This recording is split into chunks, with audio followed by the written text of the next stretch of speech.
Today I'm going to try and answer the question, what is magnetism? Now, to be clear, the question I'm going to attempt to answer is, why do magnets attract and why do they repel? I think this is a reasonable question, and I know that others have tried to get an answer to this question and have been very disappointed with the mainstream physics explanation, let's say, for magnetic attraction and repulsion. And so the goal of this video is to be able to explain it in terms that you can understand, and that I can understand, and that a child can understand.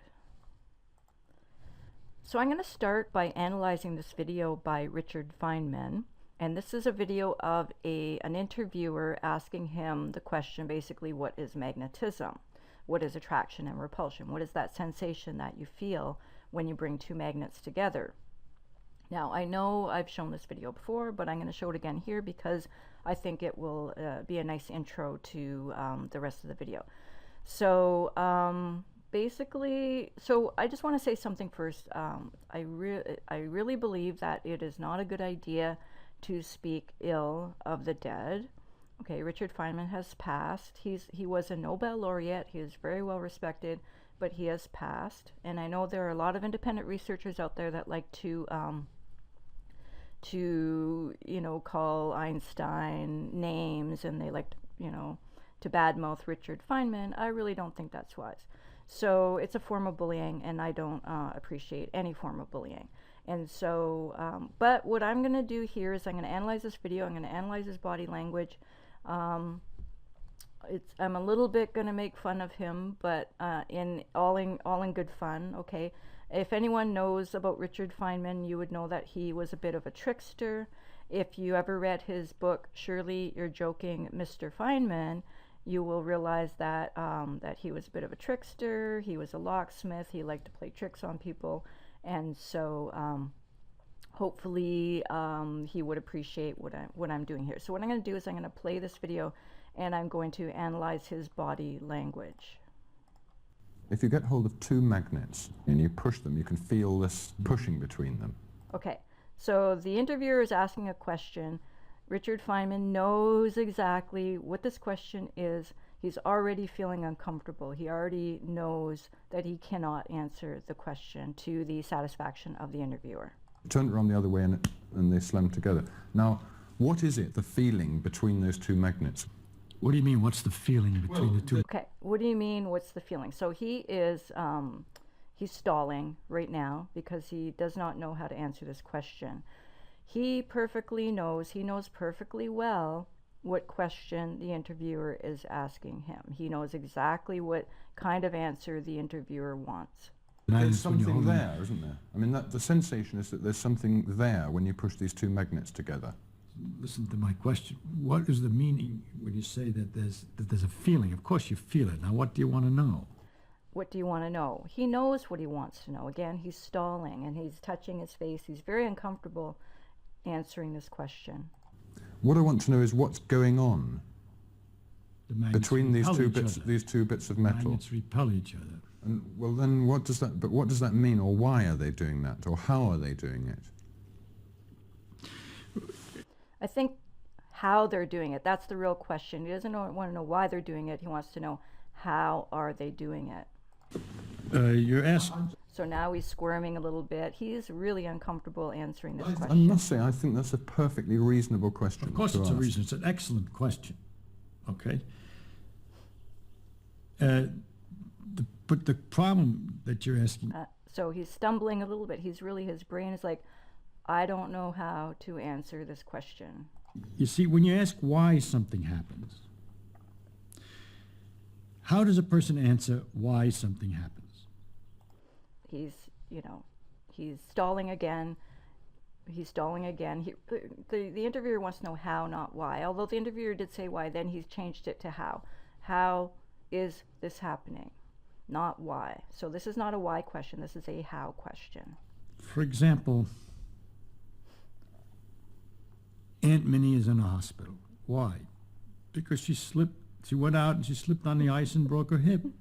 Okay, So now he's deferring because he cannot answer the question. So now he's making up some scenario about a little old lady slipping on the ice and ending up in the hospital. And, you know, why did that happen? That satisfies people.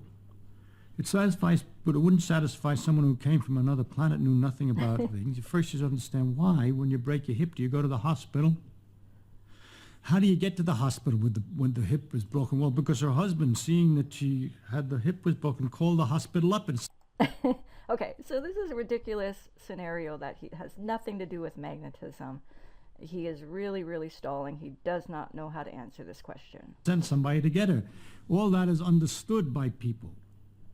Now, when you explain a why, you have to be in some framework that you allow something to be true.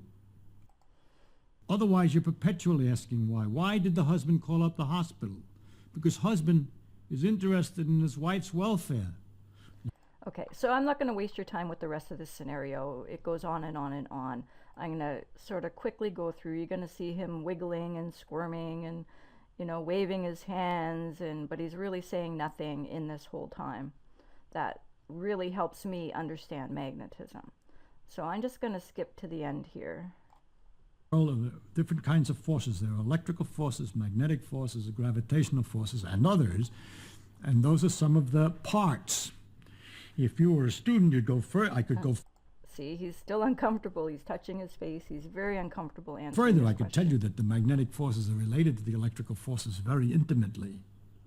That our relationship between the gravity forces and electrical forces remains unknown, and so on. But I really can't do a good job, any job, of explaining magnetic force in terms of something else that you're more familiar with, because I don't understand it in terms of anything else that you're more familiar with. Okay, so he finally admits that he does not understand magnetism, because if you don't understand it in terms that the average person can understand, then in terms of something that the average person understands, then you don't really understand it yourself. In fact, Albert Einstein said, if you can't explain it to a 6-year-old, you don't understand it yourself. So if you can't explain it to a child, then you don't understand it yourself. And so the goal of this video is to explain magnetism, that is attraction and repulsion when you bring two magnets together. I'm going to try to explain that in terms that you can understand, and that I can understand, and that a child can understand.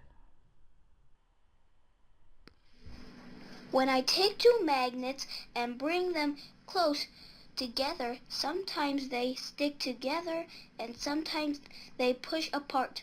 Why do they do that? Thank you, KK. That is a very good question. I know that children love to play with magnets, and I'm sure they're always wondering, why do they stick together? Why do they push apart?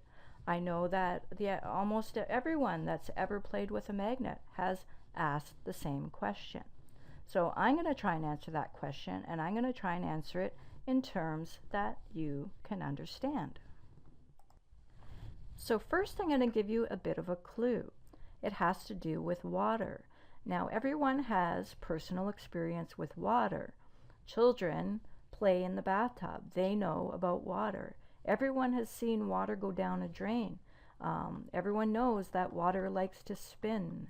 Anyone that has been near a lake or an ocean knows that water forms waves. And so this is all, so if you understand water, if you have personal experience with water, you can totally understand why magnets attract and why magnets repel. So I'm going to start with this experiment. This experiment was done by an independent researcher, Ionel Dinu, which I have been researching for many years. So in this experiment, what he did was he put two cylinders. He took two cylinders and attached them to motors, which are up here, and he placed them in a pool of water, and he's spinning them. Now in this experiment, the two motors are spinning the cylinders in opposite directions. Now it's going to be hard to see in the video, but they are spinning in opposite directions. So they're spinning and spinning up the water, and now they are attracting to each other and sticking to each other. And now he's pulling them apart.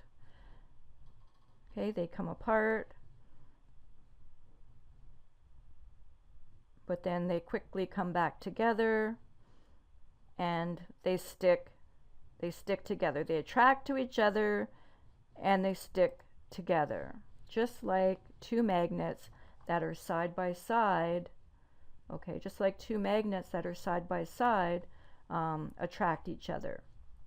Now, the idea here is that the two magnets spinning in opposite direction, or the two cylinders spinning in opposite directions, are analogous to a north and a south and a south and a north beside each other.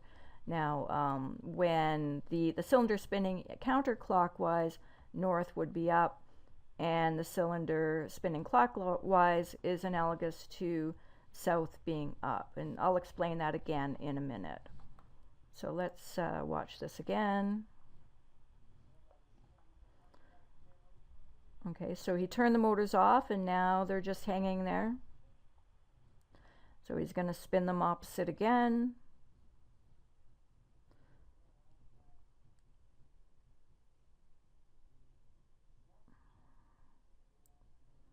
Okay, oh, now they're stuck together.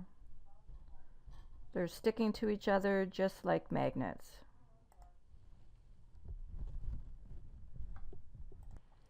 So in this experiment, instead of spinning the cylinders in opposite directions, he's spinning the cylinders in the same direction.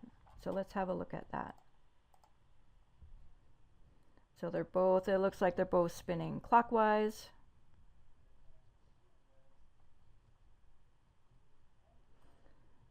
And now they seem to be repelling each other. The distance between the cylinders is increasing. So he's trying to push them together, but they're not coming together.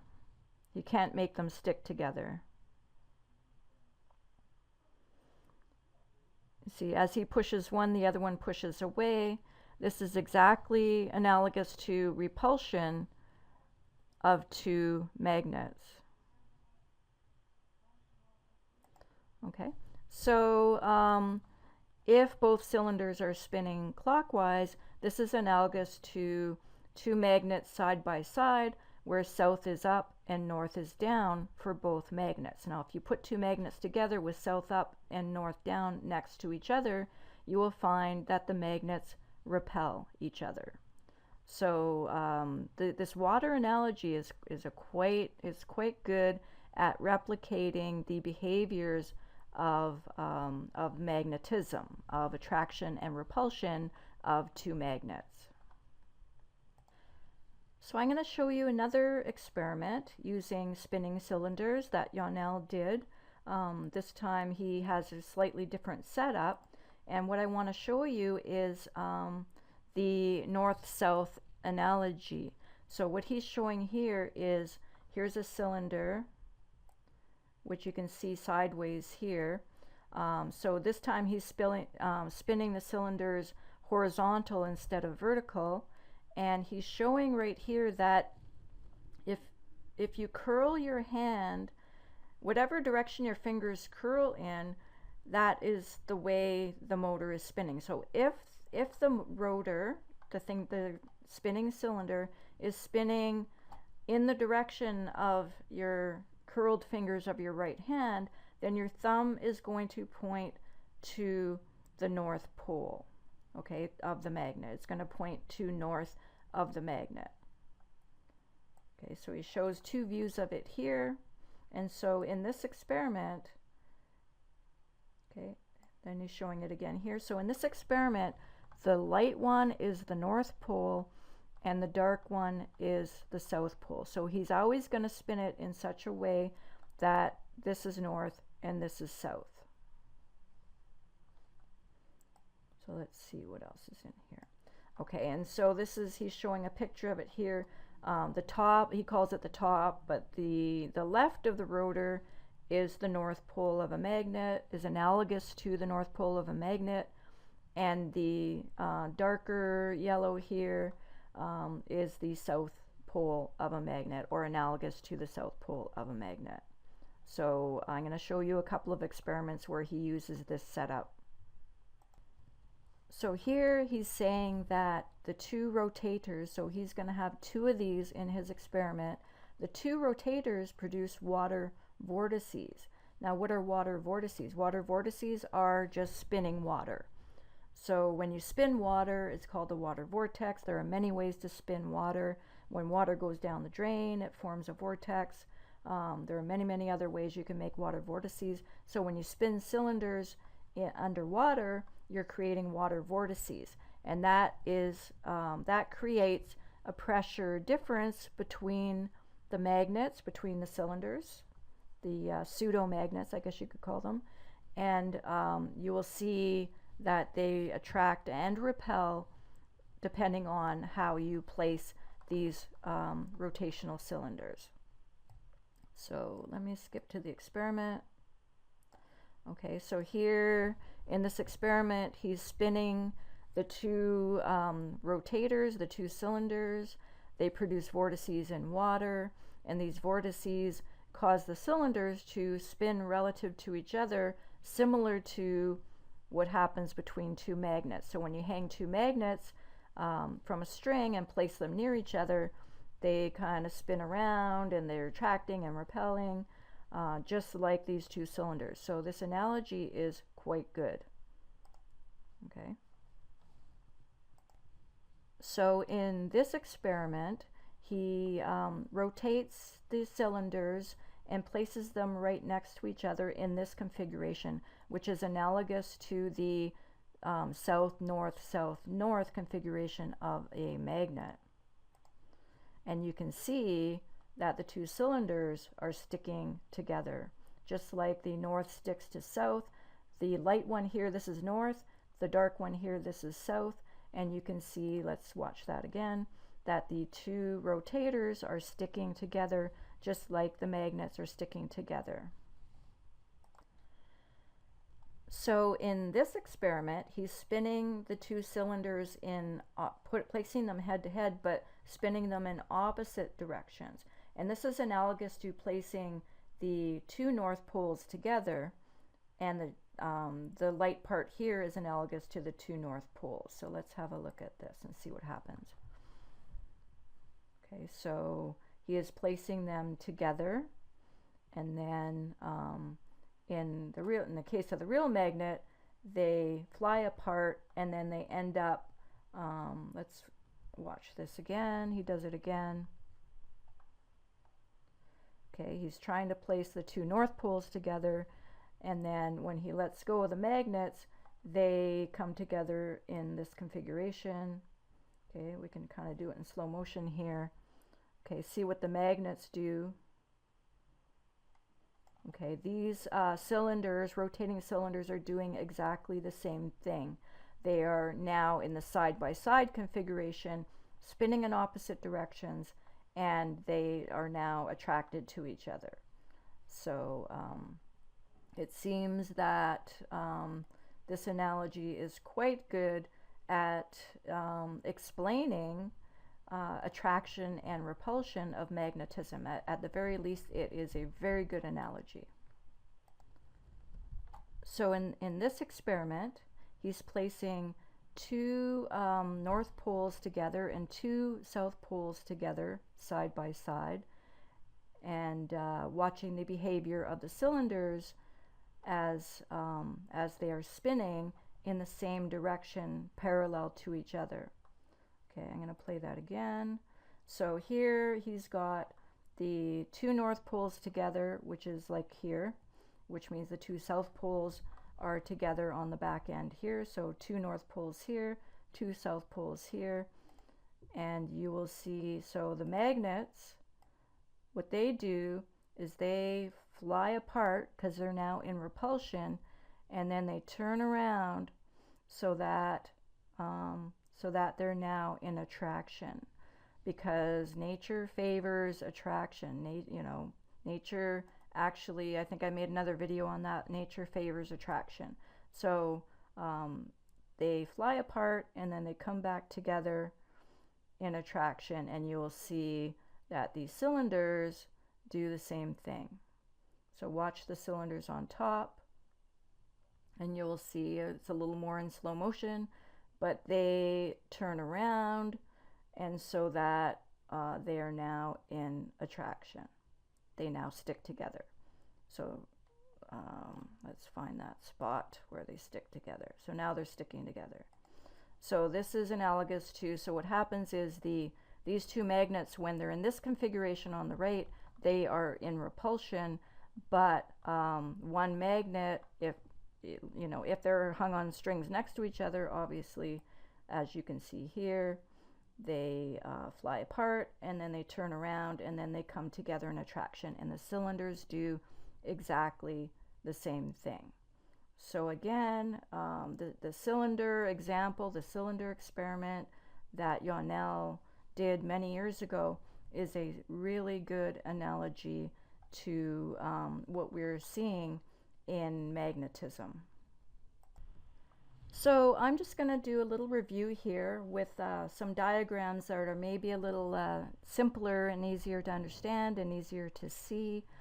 If you take a bunch of cylinders and spin them in water, okay, what happens is you're creating water vortices around the cylinders, and if the water is spinning, if the cylinders are spinning counterclockwise, then the top is the North Pole and the bottom is analogous to the South Pole.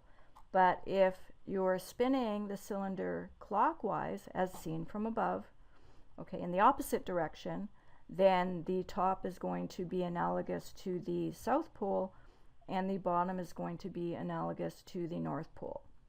And so, as I said before, when you spin the cylinders in water, they create water vortices that are spinning in the direction of the cylinders spinning. So it's less about the cylinders and it's more about the water. It is the water vortices that are creating the sensation of attraction and repulsion. Now, if you take two cylinders and spin them in the same direction and place them side by side like this, okay, they are going to repel.